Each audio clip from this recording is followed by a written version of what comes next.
भंडारा जिल्हा बँकेच्या निवडणुकीत काँग्रेस नेते नाना पटोले पराभूत झालेत। हा भंडारा जिल्हा काँग्रेससाठी मोठा धक्का मानला जातोय।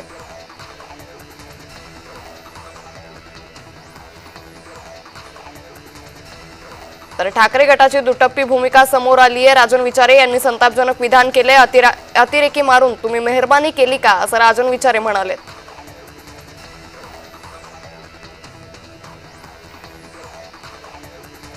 तर उद्धव ठाकरे पहलगाम हल्ल्याचा सूत्रधार हाशिम मुसा हा ठार झाल्याची माहिती सध्या समोर येते। ऑपरेशन महादेव अंतर्गत या अतिरेक्यांचा खात्मा करण्यात आलाय। तर आज राज्य मंत्रिमंडळाची साप्ताहिक बैठक होणार आहे। आज कृषी मंत्री माणिकराव कोकाटे या बैठकीमध्ये सहभागी होणार का, याकडे राज्याचं लक्ष लागलंय।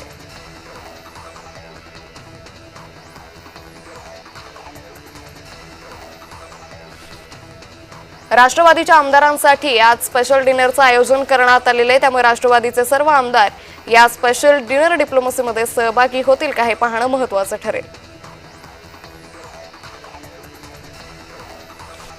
तर नाशिक त्र्यंबकेश्वर रस्ता हा खड्डेमय झाल्याचं चित्र सध्या दिसून येतं। या खड्ड्यांमुळे वाहतूक विस्कळीत झाली आहे। श्रावणमध्ये त्र्यंबकेश्वरला जाणाऱ्या भाविकांची संख्या मोठी असते। हे भाविक खड्ड्यांमुळे त्रासलेत।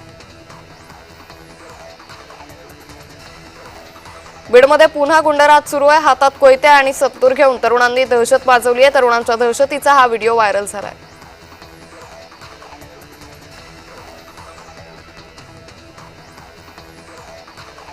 रायगड जिल्हा राष्ट्रवादी काँग्रेसमध्ये फेरबदल होणार आहेत। सुधाकर घारेंच्या खांद्यावर जिल्हाध्यक्ष पदाची जबाबदारी येण्याची शक्यता आहे।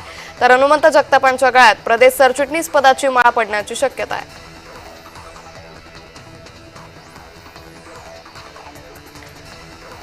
राज्य उत्पादन शुल्क विभाग सिंधुदुर्ग कार्यालयावर मनसेच्या कार्यकर्त्यांनी धडक दिली। यावेळी अधिकाऱ्यांना दारूच्या बाटल्यांचा हार घालण्याचा प्रयत्न मनसैनिकांनी केला।